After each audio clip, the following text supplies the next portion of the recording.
사장님 다크서클 너무 심한데요? 사장님 너무 피곤해 보여요. 괜찮으세요? 제가 카페 사장이 되고 나서 진짜 자주 들었던 말이거든요. 처음에 몰랐습니다. 좋아하는 일을 하니까 너무 재밌고 그래서 몸이 상하는 줄도 모르고 그냥 막 열심히 했어요. 젊으니까 뭐 좀 그래도 된다고 생각했던 것 같아요. 근데 그런 것도 매출이 잘 나올 때는 하는 얘기더라고요. 매출이 꺾이기 시작하니까 계속 스트레스 받고 혼자 머리 싸매고 고민하고 근데 또 어디 물어볼 데도 없고 성격은 점점 예민해지고 인간관계도 자꾸 안 좋아지더라고요. 오늘은 제가 카페 폐업 직전에 가서야 깨닫게 된 3가지에 대해서 여러분과 나눠보려고 합니다. 제 경험을 끝까지 들어보시고 여러분은 저 같은 시행착오 겪지 않으시길 바라겠습니다. 바로 시작할게요.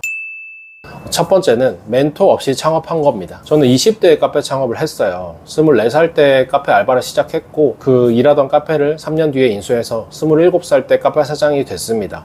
그때 당시에는 젊은 사장님들이 많이 없어서 진짜 어린 나이에 창업을 한 거였거든요. 근데 요즘은 그래도 또 젊은 친구들도 많이 창업을 하시는 것 같긴 합니다. 아무튼 그렇게 창업을 하니까 저는 카페 경험, 커피에 대한 경험이 이 카페에서 해본 것밖에 없는 거죠. 그러니까 경험이 너무 없었습니다. 그리고 물어볼 곳이라고는 사장님밖에 없는데 사장님도 원래 장사를 하고 커피를 하던 분이 아니셔서 제가 거의 독학을 했었어야 됐어요. 그러니까 사장이 되고 나서도 어디다 정말 뭐 물어볼 데가 없는 거예요. 그래서 다 정말 지금 생각하면 정말 사소한 거 하나하나까지 다 몸소 부딪히면서 경험하고 또 수정하고 그렇게 하면서 시행착오를 겪어왔던 것 같습니다. 지금 보니까 그게 다 좋게 보면 경험이죠. 경험은 정말 큰 자산이 되잖아요. 지금의 좀 단단한 저를 만든 거는 맞는 것 같습니다. 근데 또 다른 한편으로 보니까 그게 다 제 돈이랑 시간이었더라고요. 그러니까 굳이 하지 않아도 되는 비효율적인 경험들을 했던 것 같아요. 더 효율적으로 시행착오를 겪을 수 있는 방법이 있더라고요. 그게 나보다 먼저 경험한 선배, 멘토한테 물어보는 거예요. 물어보면 그 사람이 시간과 돈을 들여서 한 시행착오를 그 질문 하나로 많은 부분을 해결할 수 있는 거였습니다. 근데 그런 멘토를 찾으려면은 좀 더 다양한 사장님들 밑에서 일을 해보고 다양한 카페에서 일을 하면서 경험을 쌓았어야 됐던 거죠. 그래서 지금 뭐 이미 지난 일들을 내가 너무 어린 나이에 카페 창업을 했다 그거를 후회하진 않습니다. 후회한다고 달라질 게 없잖아요. 근데 만약에 뭐 다시 돌아간다 나보다 어리신 분에게 조언을 한다면 가능하면 20대 때는 내 카페를 하는 것보다는 다른 카페에서 일을 해보고 다른 사장님들을 많이 만나보면서 멘토가 될 수 있는 분들을 많이 찾아두는 게 정말 큰 도움이 될 겁니다. 뭐 꼭 어린 나이에 창업을 하지 않으셔도 뭐 노후 대비로도 창업 많이 하시잖아요. 그런 분들도 좋은 멘토가 되어줄 선배 사장님들 한두 분 알아두시면 정말 큰 도움이 된다는 거 알고 계시면 좋을 것 같습니다. 여기서 정말 사소한 꿀팁인데 같은 지역의 사장님들이랑 친해지면은 나중에 좀 애매해져요. 그래서 차라리 타 지역에 있는 사장님들이랑 친해지면은 어차피 뭐 메뉴 같은 것도 뭐 알려줘도 사실 뭐 내 동네 아니니까 상관없고 좀 그런 게 있거든요. 그래서 뭐 가능하면 타 지역의 사장님들이랑 친해지고 그러면 좋다. 그 두 번째는 매출만 봤던 거예요. 알바하던 카페를 인수했으니까 제가 그때 알바할 때 매출을 알고 있잖아요. 근데 제가 인수하고 진짜 미친 듯이 열심히 하니까 매출이 2배, 3배 올랐습니다. 막 너무 신기했어요. 내가 열정을 가지고 이렇게 열심히 하니까 돈이 따라오는구나. 왜 책 같은 데 보면 그런 얘기 많이 했었잖아요. 돈을 쫓지 마라. 열정을 쫓아라. 그런 얘기. 제가 순수했는지 모르겠지만 그런 말을 고지고대로 믿었습니다. 맞을 수도 있죠. 실제로 매출이 오르니까 믿을 수밖에 없었어요. 내 인생 이런 식으로만 살면 되겠다. 건방지게 그런 생각했습니다. 그때 당시에 주변의 어른들이 너 지금 돈 모아놔야 된다 이런 얘기 하셨지만 귀뚱으로도 안 들었어요. 왜? 난 그렇게 뭐 짜잘하게 돈 모아가지고 그런 것보다 나는 이거 너무 좋아하고 이거 돈 더 잘 벌 수 있는 능력이 있는 것 같은데 그냥 매출을 더 올리면 되지 않나? 이렇게 생각했습니다. 그렇게 하는 게 더 빨리 목표에 도달할 수 있는 길이라고 생각했습니다. 근데 그러다가 상황이 안 좋아지는 시기가 오고 매출이 떨어지고 통장에 남은 돈이 없고 그 남은 돈이 없는 달이 2-3달 이어지기 시작했습니다. 그 2-3달만 이어져도 제가 위기가 바로 찾아오는 거예요. 그러니까 진짜 얼마나 돈이 관리가 안 되고 있었는지 알 수 있는 거죠.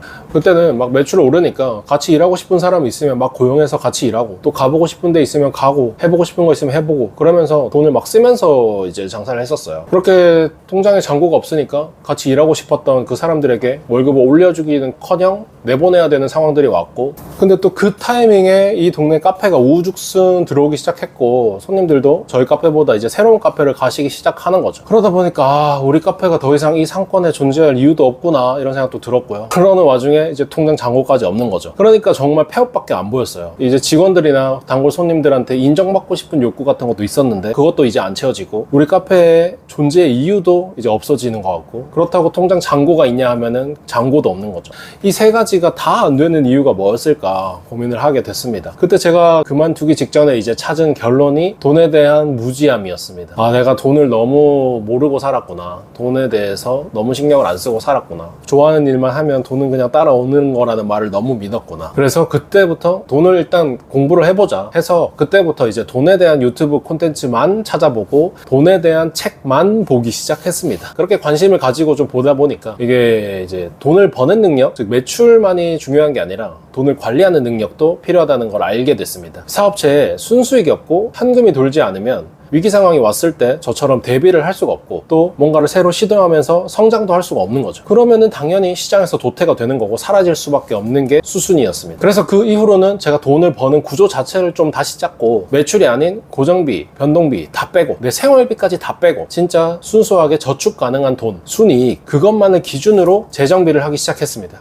그렇게 2, 3년 하니까 다시 돈이 조금씩 쌓이기 시작했고요. 다시 이제 좀 마음의 여유가 생기기 시작했습니다. 그렇다고 뭐 많이 번다는 건 아니에요. 새로운 시도들을 할 수 있게 됐고 미래를 계획할 수 있는 수준이 되었습니다. 그러니까 여러분은 저처럼 매출에만 너무 신경 쓰지 마시고 꼭 월말에 다 쓰고 남은 돈 그거에 관심을 가지시고 그걸 기준으로 사업을 운영해 나가시기를 바라겠습니다. 마지막 세 번째는 출구 전략을 세우지 않은 겁니다. 저는 커피가 좋았고 카페 일이 좋았습니다. 그래서 그 열정만 가지고 덜컥 창업을 했어요. 어떻게 이 카페를 인수하고 시작할 수 있지? 이것만 생각하고 시작을 한 거죠. 어떻게 마무리를 할 수 있을지는 그때는 생각해 보지 못했습니다. 이걸 몇 년을 할 건지 어떻게 팔 건지 뭐 어떻게 아니면 확장을 할 건지 그 다음에 또 뭘 할 건지 그런 생각을 구체적으로 별로 해보지 않았던 것 같아요. 그냥 오늘 장사 그리고 이번 달 장사 이런 거에 대해서만 생각했습니다. 그렇게 하니까 문제가 내가 뭐 카페를 폐업해야 되는 상황이 닥치게 되면은 내가 투자한 돈이 있고 받고 싶은 돈이 있는데 그거를 당장 그 짧은 시간 안에 그 주인을 그 딱 맞는 사람을 만나기가 어려운 거죠. 그래서 문의가 들어와도 시간에 쫓기기 시작하면서 가격을 계속 낮출 수밖에 없는 입장이 되는 겁니다. 근데 주변에서도 그렇게 쫓기다가 결국에는 냉난방기값만 받고 투자한 돈 하나도 못 받고 나가는 사장님들 정말 많이 봤어요. 그게 내 상황이 될 수 있다는 거를 알게 된 거죠. 그래서 잘하는 사장님들 보니까 뭐 내가 하프를 만들 수 있는 능력이 있어요. 그러면은 가게를 차리고 얼마 안 돼서 바로 가게를 부동산에 내놓더라고요. 내가 투자한 돈만큼 아니면 그거보다 좀 더 비싼 값에 내놓습니다. 내놓고 그냥 장사하는 거예요. 하풀이니까 수익은 잘 나오고 있을 거예요. 1, 2년 차 사이에는 수익은 잘 발생을 하겠죠. 근데 그게 장사가 잘 돼 보이니까 또 이거를 사고 싶다는 사람이 생길 수 있습니다. 그럼 그때 팔면은 나는 투자한 돈 다 그대로 회수를 할 수 있는 거고 또 잘 됐을 때 그 기간 동안 수익을 또 가져올 수 있었던 거죠. 그 다음에 또 그 회수된 돈을 가지고 또 다른 카페를 창업하고 이런 케이스들이 종종 있더라고요. 물론 이거는 실력이 바탕이 됐을 때 얘기긴 합니다. 이렇게 잘하는 분들도 있는데 이제 너무 출구 전략 없이 카페를 창업한 게 이제 독이 될 수 있는 거죠. 그래서 제가 뭐 좀 초보 사장님들한테 추천을 드리는 방법은 보통 계약 기간이 2년이니까 데드라인을 2년으로 정해 두시고요. 그 다음에 내가 초보니까 내가 이 일을 잘할 수 있는지 잘 맞는지 이런 걸 잘 모르시잖아요. 경험이 없고. 그러면은 내가 지금 2년 동안은 내가 그냥 해보고 싶었던 거 해볼 수 있는 거를 시도를 많이 해보자 이런 식으로 정하세요. 그렇게 그것만 집중하고 하고 나면은 한 2년쯤이 됐을 때는 내가 잘하는 거 못하는 거 이 상권에 먹히는 거 이런 것들이 보이기 시작할 거예요. 그때쯤 그 결론 데이터를 가지고 재의사결정을 하세요. 카페를 난 재계약을 하겠다 아니면은 이걸 팔고 카페를 그만하겠다 아니면은 팔고 그 돈을 합쳐서 나는 좀 더 업그레이드해서 가게를 차리겠다 이런 결정을 하시는 겁니다. 그렇게 하지 못하시면은 애매하게 계속 시간만 보내게 되고 팔지도 못하고 투자한 돈 회수도 못하고 그렇게 자꾸 세월만 보내는 그런 카페가 될 수도 있습니다. 여러분은 꼭 카페 시작하시기 전에 데드라인을 정하시고 출구 전략을 구상해 두시기를 바라겠습니다. 자, 오늘 내용 정리하면은 카페 폐업 직전에 제가 깨달은 거 3가지. 첫 번째, 멘토 없이 창업하지 말 것.